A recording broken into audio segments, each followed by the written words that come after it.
Welcome back to BSS 310.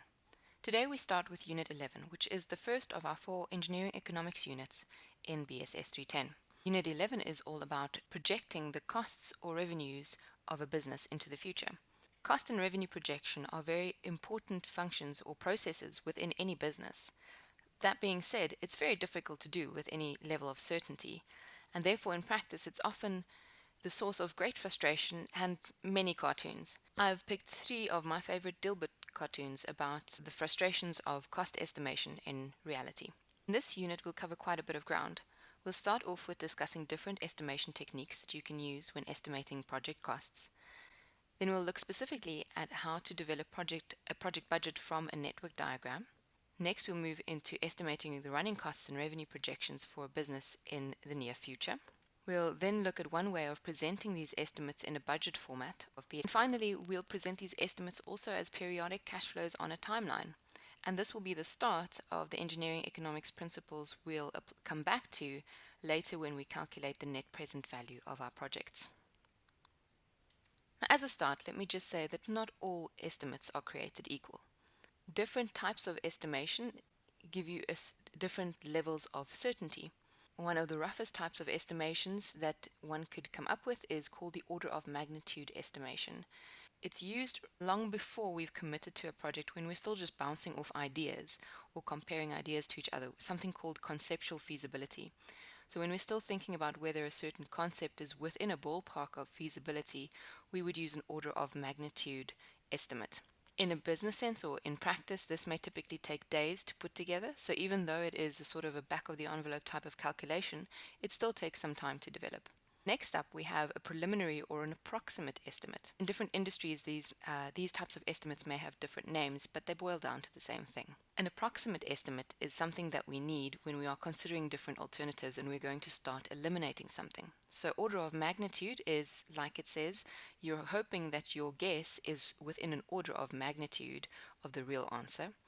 But when it comes to an approximate estimate, you're now going to start eliminating alternatives. So you want to be reasonably more certain so that you don't by accident eliminate the wrong alternative. But this still only takes a couple of days, albeit a little bit longer than an order of magnitude estimate. Then we move on to something called a budget estimate. The budget estimate needs to be a little bit more precise because we'll use it to go to funders or to the bank to try and get financing for our project. So we'll spend a little bit more time firming up our assumptions to make sure that we have substantiated numbers. Finally, the definitive budget is what we would use for cost control while the project is being executed, and oftentimes this can take months to develop. The definitive budget is also what we use with our subcontractors and what we use to plan our invoicing and payment according to. So it really is the most accurate version of the budget that we can come up with. For this unit, there's a work-along ClickUp quiz. It'll only be available once classes have resumed after the COVID-19 lockdown. So if you are watching this video before you've returned to class, then just keep a piece of paper handy and write down your answers as you go along. Once the ClickUp quiz is made available, you can just transfer your answers onto it. Here's the first question. How would you estimate the budget in the following scenario? You and 5 other friends are planning a trip to Bella Bella over an upcoming long weekend. You are in charge of the food and drinks budget. How do you go about estimating the total cost of food and drinks over the weekend? Describe your thinking process. So what are some of the estimation techniques that are used in practice? There's a broad distinction between what we call top-down and bottom-up techniques. Here on the screen, you see 2 depictions of a work breakdown structure in a summary format. Top-down techniques estimate what the total cost would be either for the entire project or for the sub-project phases. A bottom-up estimation, however, starts at the bottom with the individual activities on the work breakdown structure. It tries to estimate the cost of every individual activity and then rolls that up or aggregates it to a total cost for the entire project. You can imagine that a bottom-up approach would take a lot more time than a top-down approach. There are a couple of ways to do top-down estimations.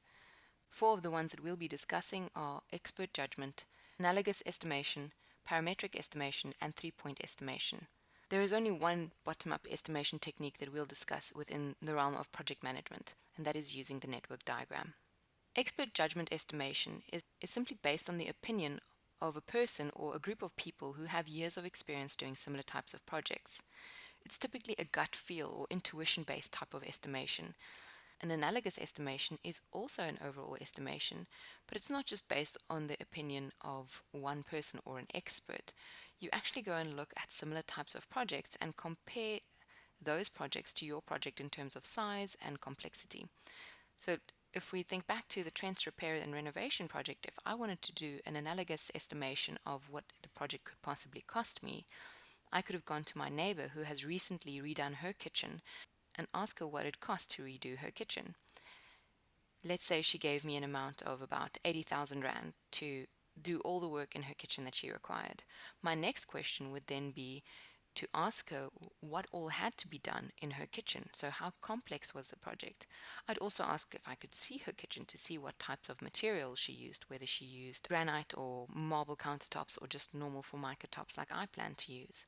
Once I have an idea of the complexity and the size of her product and how expensive the materials are that she chose, I could then go sit down and think to myself, wow, if that cost 80,000 Rand, and I estimate that my project in my house is at least 50% as complex because I have far fewer things that I need to do, then I'm going to work off of an amount of about 40,000 for my entire project.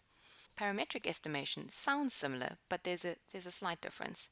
It's also an estimation based on similar projects, but it's based on many more similar projects that have come to result in what we call a market norm for key parameters.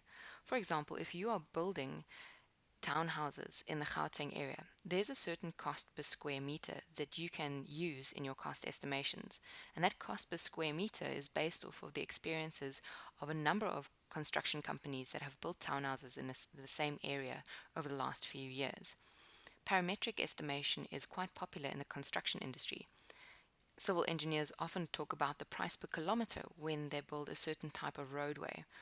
Parametric estimation is really useful in industries where many projects are similar, and you can come up with these types of market norms. A three-point estimation technique is really a variation of any one of the other estimation techniques where instead of just coming up with one number, you come up with a worst case, most likely, and best case scenario. So that gives you a little bit of play instead of committing you to just one scenario. This is specifically useful if there is significant risk one way or the other. So either you could be completely over or completely under budget because of certain factors in the project environment that you're aware of. We'll get back to three-point estimations and other types of probabilistic estimations in a later unit. So these are the four top-down estimation techniques that we can use when estimating the cost of a project, or the cost of anything really. So let's think back to your trip to Bella Bella. If you think back to your answer that you gave in question 1, can you identify which method or which combination of methods you used to estimate the food and drinks budget for the Bella Bella trip? Now that we've spoken about the different estimation techniques, let's go back to the different types of estimates that we get in industry. Which estimation technique would you think is most appropriate for an order of magnitude estimate? I would use something like an expert judgment or an analogous estimate. If I were to develop a definitive estimate, I would probably use a bottom-up approach, which is more accurate. If I were looking at a budget estimate, I might be tempted to use a parametric estimation. That is, if I know that the market norms are recent and are based on very similar projects. When we develop a detailed project budget for the next phase of our project, we work from the network diagram.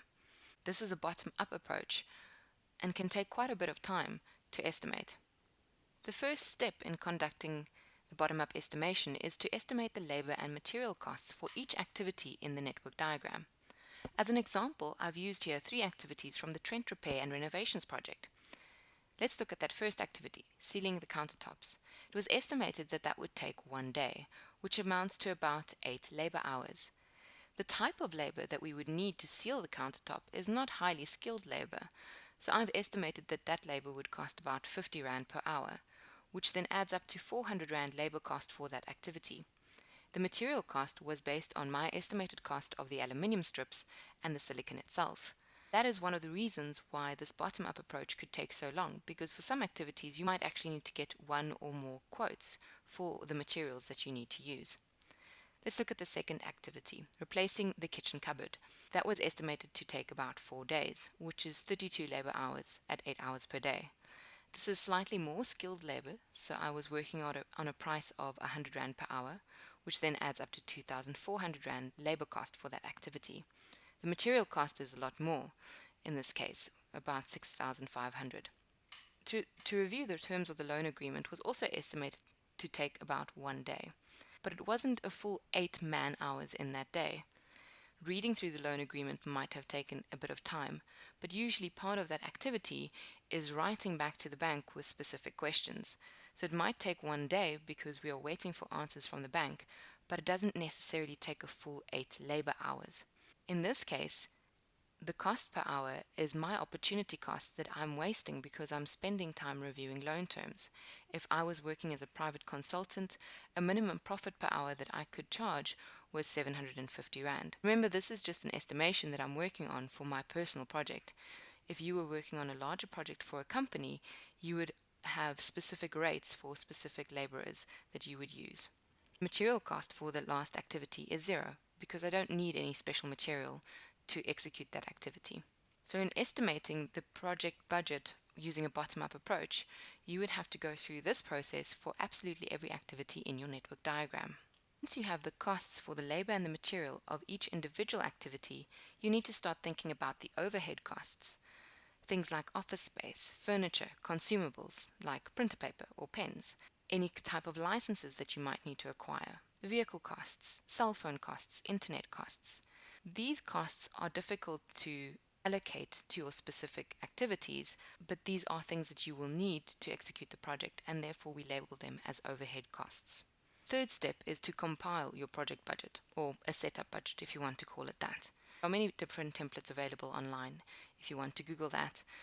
Most of them have a format like the one shown on the slide, where for each activity we show the labor cost and material cost individually and then add it up towards the end. There's then a space where we can list our project overheads and what our estimation for the project overheads would be, and then there's a total project cost at the end. Now we've looked at a simple bottom-up estimation technique for estimating a project budget. Next, we're moving on to estimating the running costs and revenue projections over the next few years. But let's just first make a distinction so that we're all on the same page. When we talk about the setup budget, I'm talking about the project budget, the project of setting up the business. So that includes the cost of getting your business up and running. You don't have any revenues during this period because you're not selling anything yet. This may also include expenses that you'll incur only once, for example, the purchase of equipment or vehicles or even buildings. So it may have a lot of first or setup type costs that you don't incur every year or even every 5 years. That's the setup budget. The operational budget is the day-by-day budget that you'll be working with. It includes the running cost, which is exactly that, the cost of running your business, set off against your projected revenue, so how much you think you'll be making as the months roll on. It spans into the future and therefore considers things like inflation and growth projections. So the setup budget or the project budget is based on some bottom-up estimation of what you really think will happen. An operational budget is often based on many projections into the future. So where do we start when we want to calculate our profit projections into the future? Well, you'd first need to know what your selling price is going to be into the future. This includes your estimations of inflation rates or perhaps of sudden price drops due to too much supply in the market. You'd also need to know what your unit cost projections are, because to calculate your profit, you need to subtract what it costs you to manufacture a certain product from the price that you actually earn by selling it. You also need to know what type of volumes you'll be selling to be able to calculate your profit projections. But the volumes that you're producing also influence your unit cost, because the higher the volumes of production, the more you can leverage economies of scale, which would drive down your unit cost. How do you decide what type of volumes you want to produce? You can't just produce an infinite amount and hope that people would buy it. Your volume projections are influenced by your market demand, what you think the market actually wants. But market demand also influences something else, the selling price, how much the market is willing to pay for your product. Another thing that influences how much you can actually produce is your production capacity. Increasing production capacity is often a step change kind of decision, because to move from one production capacity to twice as much or 3 times as much often requires a great investment in equipment or buildings. Your production capacity also influences your unit costs, and your unit costs influences your production capacity. Your production capacity is also dependent on the capital budget that you have. How much money do you have to buy equipment and buildings to set up your production capacity? And your capital budget is dependent on, guess what? Your profit projections. So in the end, everything is linked to everything else. So where would we start if we want to do cost and revenue projections? Well, in my opinion, it's largely immaterial where you start, because it will be an iterative process. But if you do want my opinion, here is the process that I would follow. To start off with, I would look at the market. I would refer back to my marketing map to determine a reasonable selling price bracket, and then I would look at factors in the market to try and determine how this could change in terms of inflation. How much of the market do I think I could capture? Am I a first mover in the market, or am I going up against really strong competitors? How much of the pie do I think I could get? That would give me an idea of the maximum volumes that I could sell.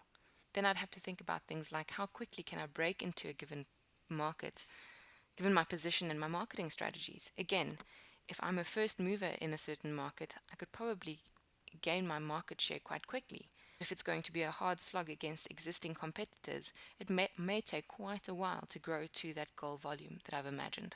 At this point, you should stop the video and read this insightful short little post about understanding the S-curve in innovation demand. The next thing I would do after I've looked at the market to determine my selling price bracket and my possible demand growth profile is decide on my ramp-up strategy. Read this quick little post from Investopedia to see what I mean when I say ramp-up strategy. So you have to ask yourself in your business, what is required to ramp things up? So it might be that you currently have a production system in place that can produce between, say, 5,000 and, I don't know, maybe 15,000 units just by ramping up the throughput or adding extra shifts to the line. But at some point, you reach the capacity of your production system, and to ramp things up beyond a certain maximum, say your 20,000 units, to go from 20,000 units to 25,000 units, you actually have to invest a lot more money in new equipment or perhaps even new facilities. So a ramp-up curve is very seldom a smooth curve. It's often a stepwise type of curve. Another thing to keep in mind when you are thinking about your ramp-up curve is how risk-averse your shareholders are. So your shareholders are the people that have an owning stake in your business and are part of the decision making. Let's look at an example to see what I mean. In this picture, the blue line shows what we estimate the market demand to be, and the orange line shows our planned production volume, so the ramp-up curve that we've planned. In this case, you can see that in the first few months, we'll actually be producing a little bit more than what the demand is, so we'll be holding things in inventory. But later on, we're producing less than what we estimate the market demand to be. We're taking a slightly more conservative approach in our ramp-up strategy in case we don't get to capture all of that demand or it doesn't realize. So when I say that you need to take into account how risk-averse your shareholders are, it relates to how closely you want to play to your estimated demand line. Once you've plotted a ramp-up curve that you think is reasonable for your company, you can start calculating your revenue projections. The revenue for a certain period is the selling price in that period multiplied by the sales volumes. So your period might be a week, a month, or a year, depending on your type of business. What can change between periods? Firstly, the selling price can change, either because of price inflation or because of sudden price drops. If you think about the high-tech market, oftentimes there are price drops when new products are introduced. Sales volumes can change from period to period. That can firstly be because of your production plan, because of your ramp-up plan, you actually have more items that you can sell, or it can be because of demand fluctuations in the market. Now that you've calculated your revenue projection, in other words, your income stream, you need to start defining your running costs. Below are 2 links to videos on Investopedia that describe variable costs and fixed costs. Have a look at these videos to define the terms for you. Now let's get back to your ClickUp quiz and your trip to Bella Bella. Imagine that the number of people going to Bella Bella can range between 2 and 7. Name 2 fixed costs and 2 variable costs of your trip. Typical variable costs are things like raw materials, labor, and electricity. They become part of something which we call in accounting the cost of goods sold. In the bullet that says labor, you'll see that I put in brackets there depends. That's because some labor could be regarded as variable labor, and some labor would also be fixed costs, and you'll see it on the right-hand side of the screen. Let's think about this. In a production facility, the people that work in the HR department, the management, front office staff, and so on, that labor is fixed regardless of how many units you produce. But the labor in the production facility might be variable depending on whether you produce 5,000 units or 15,000 units. How variable your labor is also depends on your the specific contracts that you have with people, as well as the influence of unions in your production facility. Typical fixed cost categories can be facility related costs such as rental. If you own the property, it might be the cost of the interest on your bond, production equipment, vehicles, licensing agreements, office furniture, and like we discussed, labor. So typically any cost that you would have to incur regardless of whether you produce 5,000 or 15,000 units. Now, no cost is fixed forever. It makes sense that the production equipment cost is fixed up to a certain maximum production volume, but then as we said later, you might need to increase your production equipment if you go over a certain threshold. So when we say fixed costs, we mean that they are fixed within a certain production threshold. Let's move on to the next section, presenting our estimates in a budget format. Before we get started on this section, I want to point out that we're going to be looking at one type of template. We're specifically going to look at an income statement type of budget. But obviously, if you work in a big organization, you'll have an entire finance department which might have their own protocols and templates for presenting budgets, which might be far more complex than what we deal with here. That's why people study accounting. As engineers, we're just going to deal with this one type of income statement budget format. For some of you, this might be a rehash of what you did in high school accounting, and for some of you, this might be completely new. To walk us through this little exercise, I've imagined an example of Widget & Co., a production company. So with this presentation and video, there's also an Excel spreadsheet that contains the calculations for the next few slides on estimating the budget. The calculations are pretty simple, but it's just for those of you who may be a little bit rusty in working in Excel. So let's say for step 1, we estimate that the selling price for our product is 450 Rand a unit, and that this will increase with approximately 0.2% per month. I'm going to be calculating a budget over the next 18 months. Here in this table, I see my estimated demand in thousands, so when it says 5, it actually means 5,000. And then my planned production volume, which is really my ramp-up curve, also in thousands. In my third column, I estimate my sales volume.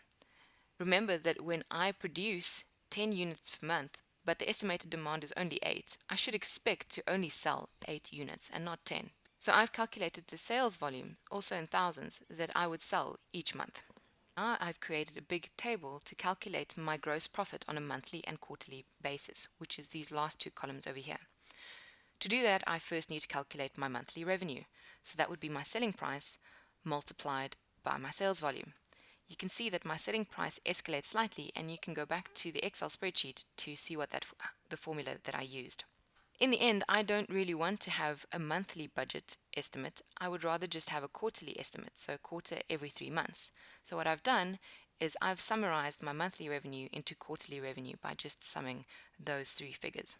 Next, I have my variable cost per unit, or my cost of goods sold.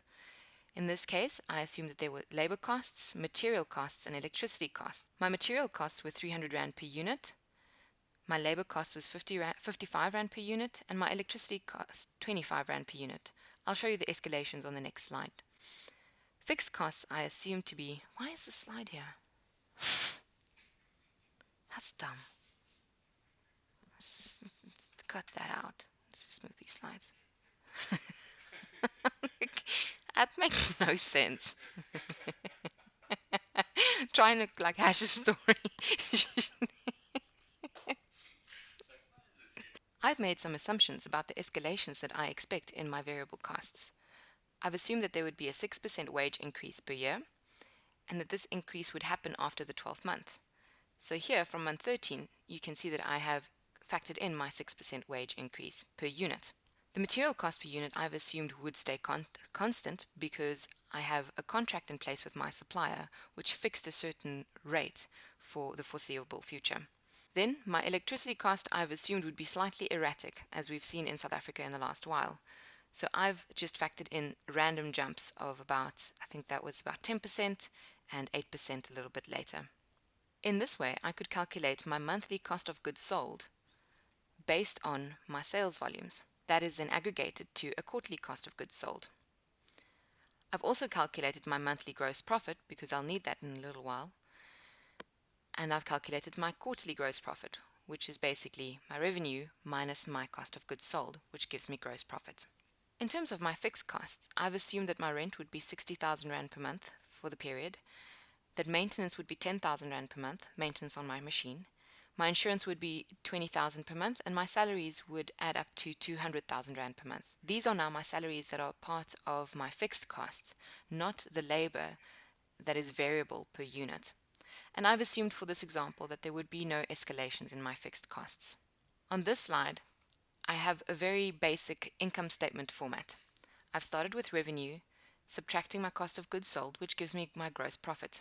I don't have any other income in this business at the moment, but then I have my operating expenses. My operating expenses are my fixed costs. So rent for a quarter, which would be 3 times 60,000, maintenance for the quarter, insurance, and salaries. If I subtract my operating expenses from my gross profit, I would have here at the bottom my net income. So we've now presented the budget for the first 18 months, or rather the first 6 quarters of our business, in this income statement format, which is very useful. But we also need to make a decision of whether this business is economically feasible. If we look just at the net income, it would certainly seem that it is economically feasible because we have a really large net income. But we haven't yet taken into account the equipment and initial investment that we'll be making at the start of the project. In one of the later units, we're going to look at financial feasibility in terms of calculating the net present value of a project or of a business. To do that, we need to represent all our cash flows on a cash flow diagram. So that's the last thing we're going to do as part of Unit 11, is take the values that we've estimated as part of our budget and just draw them on the cash flow diagram for now. Let's start off with some cash flow diagram basics. What you see there, the black line with the tick marks from 0 to 5, is a cash flow diagram for 5 years. If there's an arrow above the line, it's called a receipt. That's when I get cash into my pocket. If an arrow is below the line, I pay cash, or it's called a disbursement. In terms of the timing, this is similar to the timeline that I showed you with our network diagram. When we are at point 0 on the timeline, it is the beginning of year 1. When I am at point 1 on the timeline, it's the end of year 1, but also the beginning of year 2. Then an important thing to remember with cash flow diagrams is from whose perspective you are looking at the diagram. Let's imagine the case where someone borrows money, 10,000 Rand from the bank, at a certain interest rate, and after 5 years that person has to pay the principal amount, so the 10,000 Rand, plus the accumulated interest back to the bank.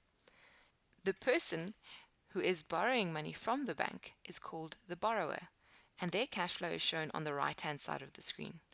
So today, at the start of year 1, they receive 10,000 Rand, and they have an arrow above the line of 10,000.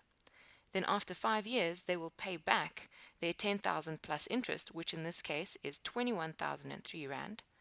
On the left-hand side of the screen, we have the opposite cash flow, which is what the bank would see. At the start of the 5-year period, they pay out 10,000 Rand, so they have an arrow below the line. But after 5 years, when the borrower pays back what they owe, the bank then receives the 21,003 Rand. So it's always important to remember which perspective you're looking from when you are drawing your cash flow diagram.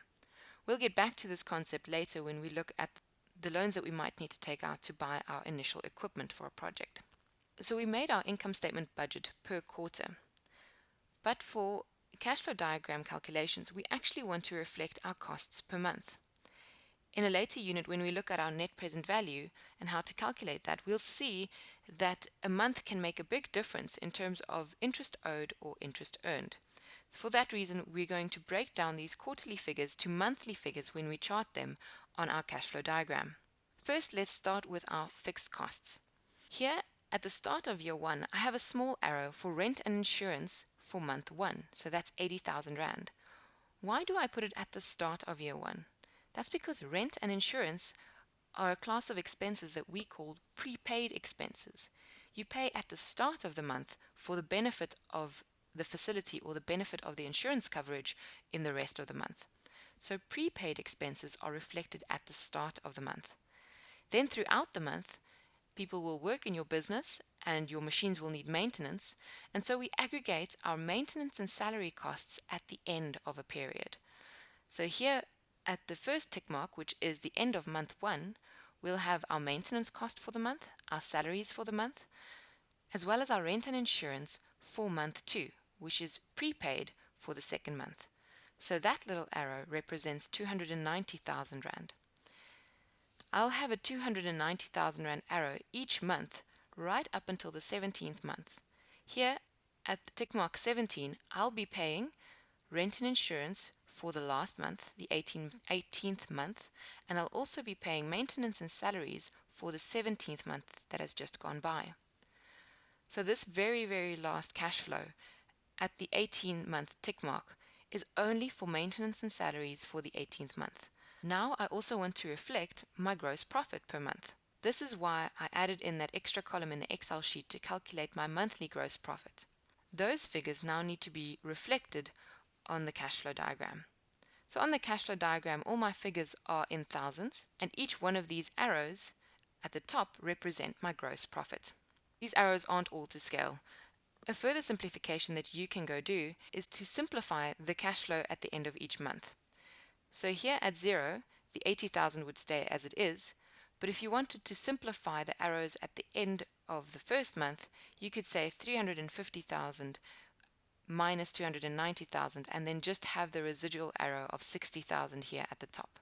So you could go and do that for each one of the months.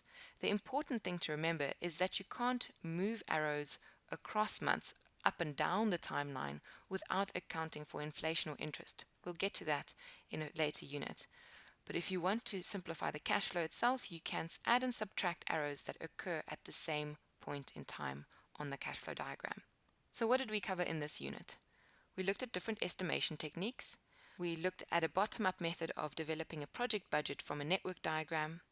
We looked at how we could estimate running costs and revenue projections to come up with a budgeted income statement. And then we looked at how we could chart our gross profit and our expenses on a cash flow diagram.